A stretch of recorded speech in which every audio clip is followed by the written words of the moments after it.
నేను ధర్మవరం యాదవ్లో ఉంటాను. మాకు ముగ్గురు పిల్లలకి తల్లికి వందనం కింద 13,000 ఇంతకుముందు వైఎస్ఆర్ ప్రభుత్వంలో ఒక పిల్లవాడిని వచ్చింది అంటేను ముగ్గురికి వచ్చింది. ముగ్గురికి ఇచ్చిన దానికి ధర్మవరానికి ధన్యవాదాలు. ఏ ఏరియా వార్డు? ధర్మవరం. ఈ సాయినగర్లో ఎంతకాలంగా ఉంటున్నారు? 20 ఏళ్ళ సొంత మీద బాడీ.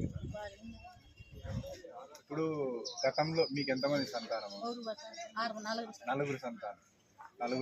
గతంలో వైఎస్ఆర్ గవర్నమెంట్ లో అమ్మఒడి పథకం కింద మీకు నలుగురు పిల్లలు చదువుతున్నారా? నలుగురు పిల్లలు చదువుతుంటే అమ్మఒడి కింద మీ పిల్లలకి ఎంతమందికి డబ్బులు? ఒకరికే ఇచ్చారు. ఇప్పుడు తల్లికి వందనం అని పథకం పెట్టారు కదా, ఈ పథకం కింద మీ పిల్లలు అందరికీ వచ్చిందా, ఒకరికే వచ్చిందా? నలుగురికి వచ్చిందా? వాళ్ళ పేర్లు చెప్పండి. నలుగురు పేర్లు. ఏం చదువుతుంది అమ్మాయి? సంజన 7వ క్లాస్, కృష్ణవేణి 2వ క్లాస్, సుధామణి 2వ క్లాస్. నలుగురు పేర్లు కూడా తల్లికి వందనం లిస్ట్ లో వచ్చినాయి కదా, మీ అకౌంట్ లో డబ్బులు పన్నాయి కదమ్మా. దీని గురించి మీరేమనుకుంటున్నారు? నలుగురికి ఇచ్చినారు కదా, మీరేమని చెప్పదలుచుకున్నారా?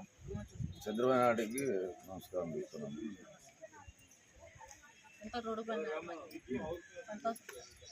మంచిది.